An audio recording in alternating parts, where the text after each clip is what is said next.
ఈ మాటల్లో ఉన్న శ్రేష్టమైన విషయాన్ని ఈరోజు మనం ధ్యానం చేద్దాం. అబ్రహాము ప్రార్థనాపరుడని మనకు తెలుసు. అబ్రహాము విశ్వాస వీరుడని మనకు తెలుసు. అబ్రహాము విజ్ఞాపనకర్త అని మనకు తెలుసు, చక్కగా విజ్ఞాపన చేసేవాడని. అబ్రహాము ఆతిథ్యం చేసే వ్యక్తిని మనకు తెలుసు. అబ్రహాము విధేయతలో ముందున్నాడనే విషయం మనకు తెలుసు. కానీ ఆదికాండం 14వ అధ్యాయంలో మనం నేర్చుకునే ఒక నూతన విషయం ఏంటంటే, అబ్రహాము యుద్ధ వీరుడు కూడా. యుద్ధం చేయాల్సిన సమయం వచ్చినప్పుడు అబ్రహాము చాలా గట్టిగా పోరాడాడు. మనందరికీ తెలుసు కదా, బబులోనుకు సంబంధించిన 4 రాజులు ఈ సొదొమ గొమొర్రా ప్రాంతాలకు సంబంధించిన 5 రాజులను పట్టుకుని వెళ్ళిపోతున్న సమయం అది. అప్పుడు అబ్రహాముకి ఆ విషయం తెలిసింది.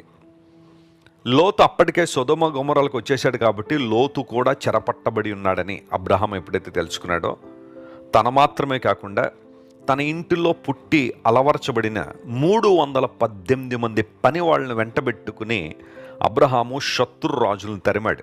అబ్రహాము వారిని జయించి లోతును విడిపించాడు, ఆ రాజులను విడిపించాడు, ఆస్తిని విడిపించాడు.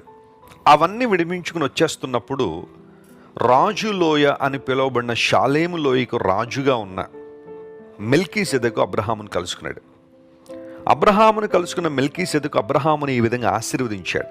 ఏమనంటే, అబ్రాము సృష్టికర్తయును సర్వోన్నతుడనైన దేవుని ద్వారా ఆశీర్వదించబడ్డాడు లేదా ఆశీర్వదించబడతాడనే విషయాన్ని మెల్కీసెదెకు చెప్పాడు.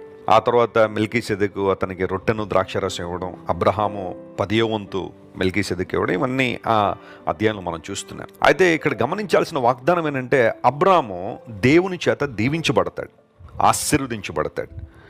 మనుషులిచ్చే ఆశీర్వాదాలు వేరు, దేవుడిచ్చే ఆశీర్వాదం వేరు. మనుషులిచ్చే ఆశీర్వాదాలు కొంతకాలం ఉండొచ్చు, ఆ తర్వాత గతించిపోవచ్చు. మనుషులిచ్చే దానములు, బహుమానములు, కానుకలు కొంతకాలం ఉండొచ్చు, ఆ తర్వాత గతించిపోవచ్చు. కానీ దేవుడిచ్చే ఆశీర్వాదం మాత్రం శాశ్వతమైనది. ఆ ఆశీర్వాదం గొప్పది కదా. ఎలాంటి దేవుడు నిన్ను ఆశీర్వించబోతున్నాడు అంటే, ఆయన మొట్టమొదటిగా సర్వోన్నతుడనే దేవుడు. L Elyon. దేవునికి ఉన్న కొన్ని పేర్లలో ఒక పేరేంటో తెలుసా? L Elyon. ఎల్ ఎల్యోన్ అనగా అందరికన్నా ఉన్నతుడు, సర్వానికి ఉన్నతుడు, సర్వోన్నతుడు అనే మాట మనం చూస్తున్నాం. యెషయా పరలోక దర్శనాన్ని చూస్తున్నప్పుడు కూడా దేవుడు అత్యున్నతమైన సింహాసనం మీద ఆసీనుడు చూచితిని అన్నాడు. ఆయన సర్వోన్నతుడు కాబట్టి ఆయన కూర్చునే సింహాసనం కూడా అత్యున్నతమైంది ఉంటుంది. హై అండ్ లిఫ్టెడ్ అప్, అందరికన్నా ఉన్నతమైన సింహాసనం అనగా సమస్తము ఆయన ఆధీనంలో ఉన్నవి, సమస్తము ఆయన అధికారం క్రింద ఉన్నవి అని చెప్పడానికి చెప్పిన మాట అది. సర్వోన్నతుడైన దేవుడు.